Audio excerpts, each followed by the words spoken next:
cái thưa dừng mưa rồi và thưa tiết miễn diện việc nhà vậy nó ngon đỡ nó ngọt không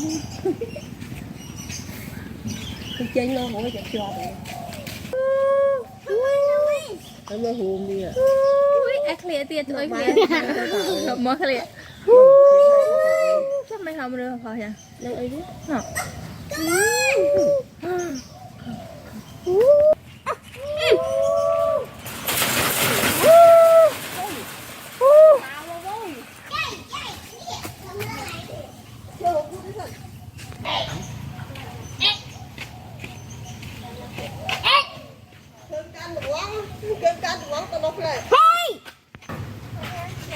dạ tiền à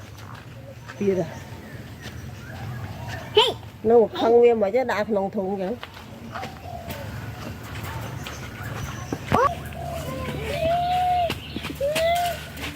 mai cũng thấu vậy ơi mình luôn họ tiết nữa vô tôm tiết nữa vô nó sạc nằm rầy khi nào thùng mà kéo miếng đấy xí thế ạ thom nào xin bầu à ớt rồi câu đá bao gì nó cầm phao màu hả? rồi mà gì vậy nha tôi mấy nông số không đâu mông khô ăn cay lần đây nó mặn không ai nói đâu làm rầy nó buồn làm buồn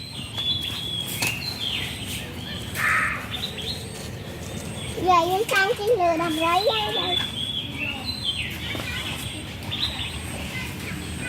tới sang chỉ lừa làm rẫy vậy ai xí đau tụi mình miền cô ai biết đau tụi mình sẹt sao đó ôi mày mới ngày nó sẹt nó đau à đau cách của đây mà mát miền đây ai nhiều xí ngàn nhẹ mấy cái gì mai đầm rẫy mệt viết không bị ai thầm bây giờ vậy bây giờ ai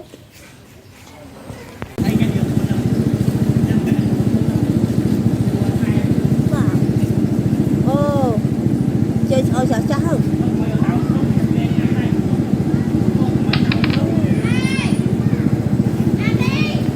And smart. Killer.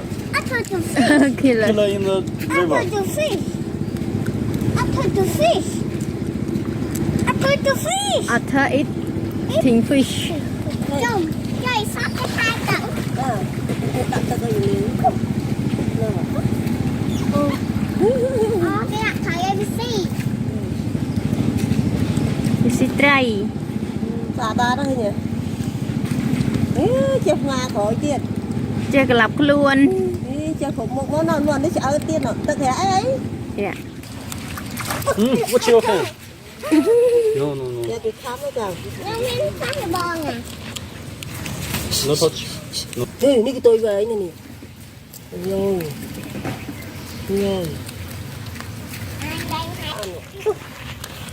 ủa bà ủa nhiều đây tiền Thằng này đây giấy trong một tập. nhiều đây có con phá đó Nó tăng ngon. Tăng ngon này một cái chân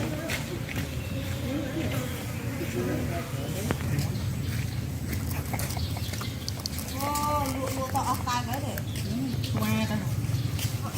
qua được kia nè bài ca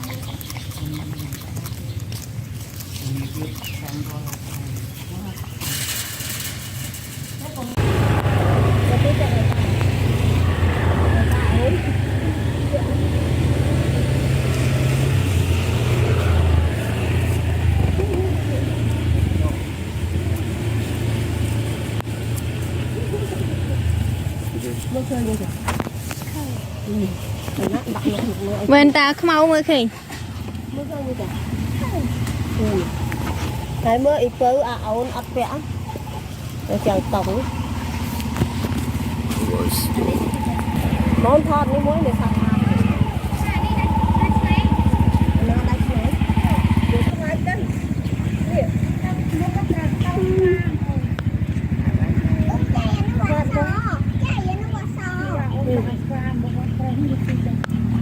Nước so khó ghế nữa.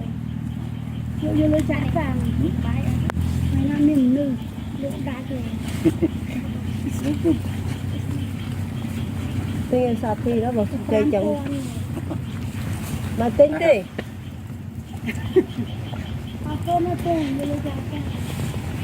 Đây em sao tí xí vậy?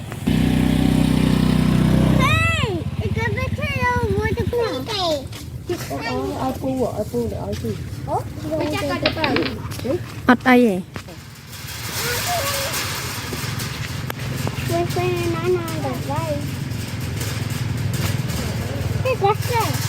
Ôi là bạt.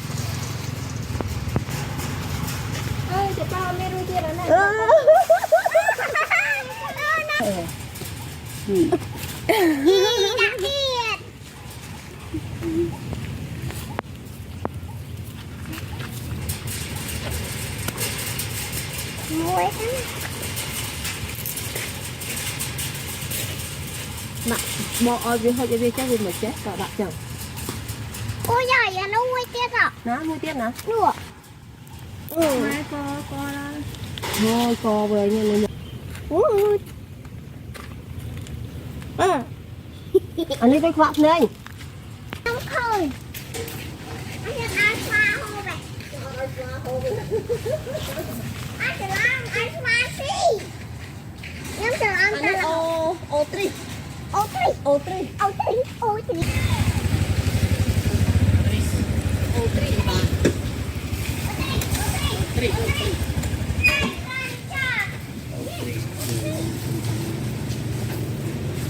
Do ta đàn đấy còn chắc. Anh ấy là muốn là còn thích nát à. Anh ấy chốc tắc cô luôn còn anh ấy đâu chịu ngon đấy đi.